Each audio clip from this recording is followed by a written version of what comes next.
This is Steve Robbins. Welcome to the Get It Done Guys, quick and dirty tips to work less and do more. Calendars. I just love calendars. No, really, I do. I have entries in my calendar, things like, lunch with Lady Gaga, or things like mud wrestling with Zac Efron. Now, unfortunately, these things don't actually happen, but when I look at my calendar and I've put them there, I feel great about my life. Once upon a time, we ran our lives in accordance with nature. We lived by the seasons and our daily schedules were fluid and flexible. Let's grab lunch tomorrow meant let's get together at some point and grab some meals sometime during the day. And then we invented clocks and industry and the need to coordinate large numbers of people. We synchronized our daily time using watches and we coordinated our yearly time using calendars with pictures of cute kittens and scenes from nature. And of course, scantily clad women, which conveniently turned the most amazing productivity tool ever invented into a tool for gender oppression, objectification, exploitation, and the preservation of patriarchy, hierarchy, and male domination. I'm just saying. In recent years, calendars have gone online without the kittens or the political agenda. Our online calendars return time management to its pure form, giving us all kinds of new capabilities. Used correctly, your online calendar will simplify your life. Use multiple calendars. Learn how to create and display multiple calendars in your calendar program. Most calendar programs will let you create as many calendars as you want.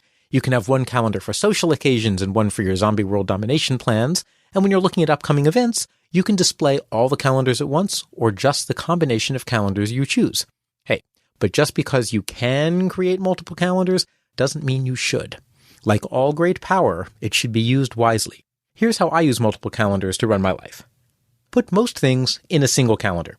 Unless you have a specific reason to put an event into multiple calendars, don't. Too many calendars means more chances to put things in the wrong one or to forget to view one that has upcoming appointments. Only split events off into a new calendar if you have a reason that you would want to see one set of events totally isolated from the rest. Since I'm self-employed and I control my own schedule, I have a single calendar for my work appointments and my home appointments. I just call it Main. My main calendar is for events that are confirmed and that make me unavailable for anything else during those hours. This is the calendar that I consult to find out when my free time is. If it's free on my main calendar, then it's almost certainly free. Some people keep separate home and work calendars. That's because not being self-employed, there's a distinction. They go home at the end of the day. I want to be them. Use markers in your event titles. Almost all of my events are meetings, so putting meeting in the event description would be redundant. I just put the person's name. I add abbreviations right before the name so that I know what kind of meeting this is. Even a glance at my month-at-a-time calendar lets me see what sorts of meetings are coming up. C: before name means they're a paying client and should be treated like royalty. P: before name means they're a prospect who I haven't met before and they should be treated like landed gentry until their true class becomes determined. M: means it's one of the young people I mentor. I can ask them to pour me a glass of honest tea without feeling too guilty. L: means it's lunch appointment. D: means it's a dinner appointment. And hypothetically, there could be a B: which would mean breakfast. But, well, breakfast, really?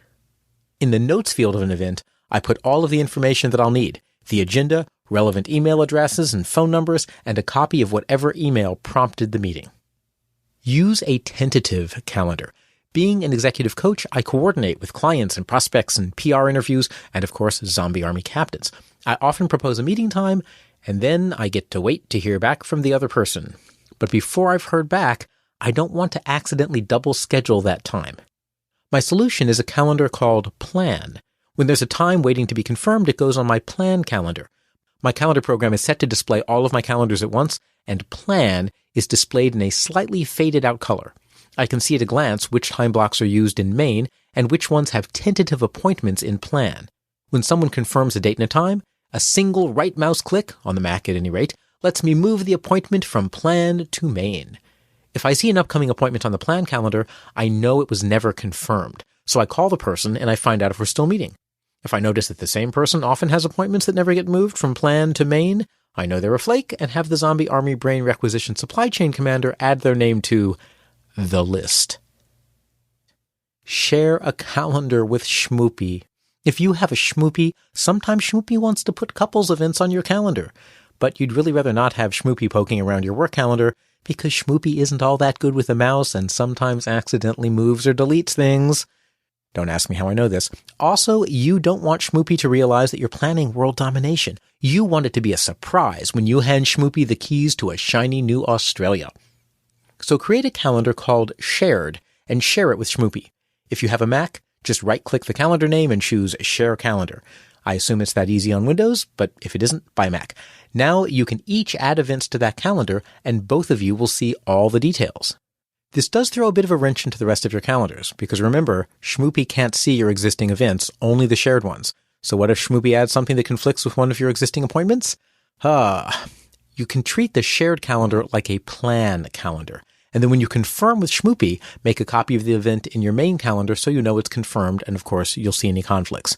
Don't just change the event's calendar, though, the way you do with plan and main, or else it will vanish from Schmoopy's calendar program as well, so you have to leave it in the shared calendar. Use an online calendar. Use several. One for your main appointments, one for your tentative appointments, and one to share with Schmoopy. Use the event notes to gather relevant information and develop a system of one-letter codes to put in the event title so even in month-at-a-glance view, you can get a sense for how you're spending your time.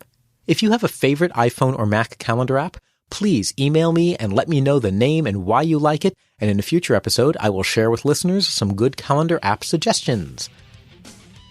This is Steve Robbins. Email your calendar app ideas to getitdone@quickanddirtytips.com.